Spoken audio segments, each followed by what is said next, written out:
رقت عيناي شوقا ولطيبة ذرفت.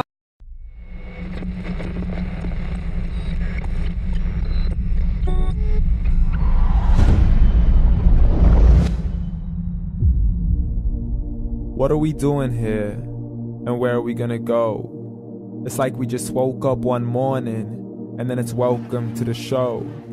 Don't ask any questions, just go with the flow. Make as much money as you can and try your best not to get broke.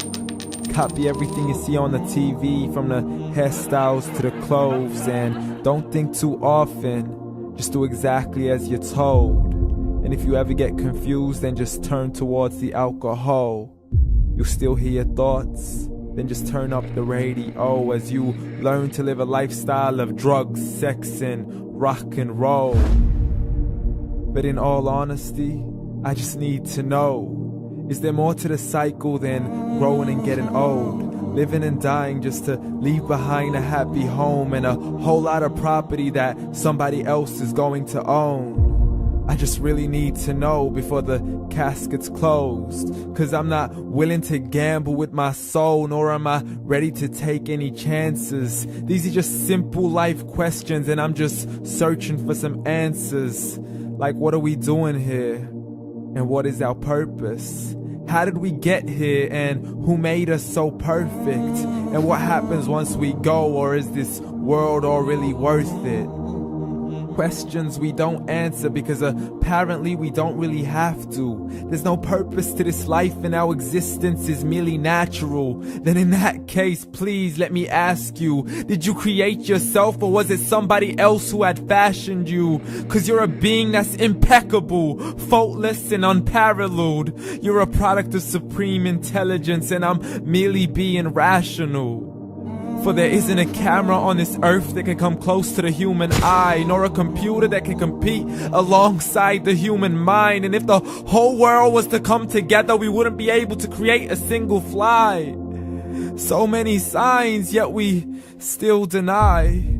As science tries to justify that all this could come from none, when it's a simple sum. 0 plus 0 plus 0 cannot possibly ever give you 1.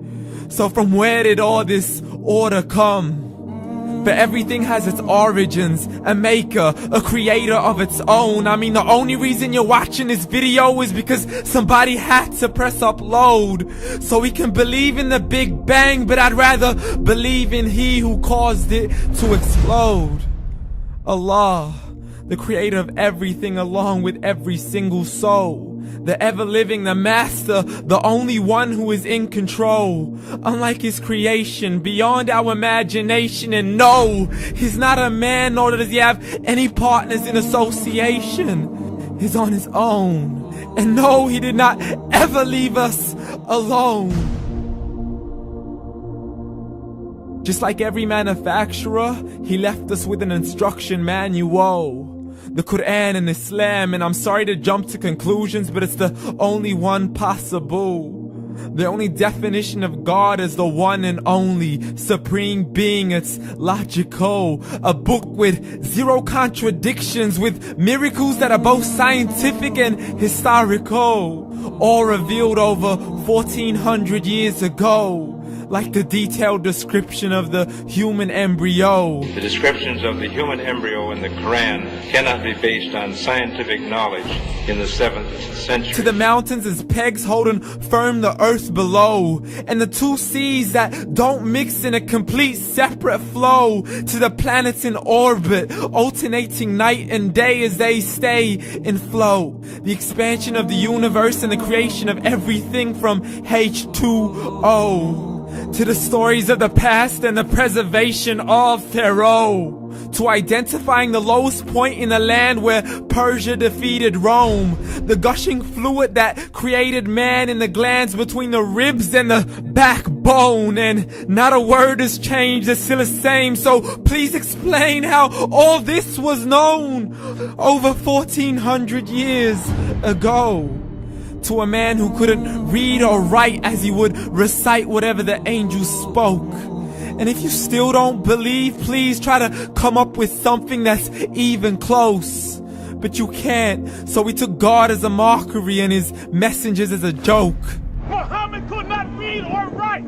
How somebody who can't read or write gonna start a religion? Dismissed his scriptures as legends and tales of the ancient folk as we live life according to our whims, desires, and hopes. Saying this life is the only home we will ever know. We will live then die then simply turn to bones. YOLO!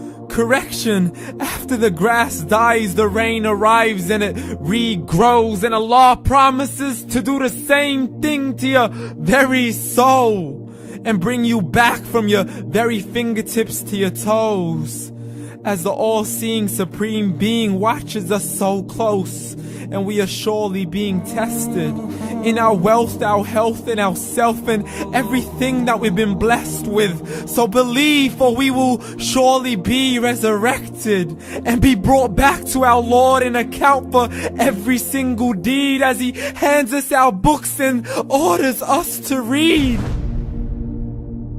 From the bad to the good and everything in between. You yourself are sufficient for your own accountability, so don't be mad at me. You are the one who thought he wouldn't come back to me. I gave you a whole life long to search after me, but you were busy in all that which was temporary. So read, and glad tidings to all those who believed. And if you disbelieve, read.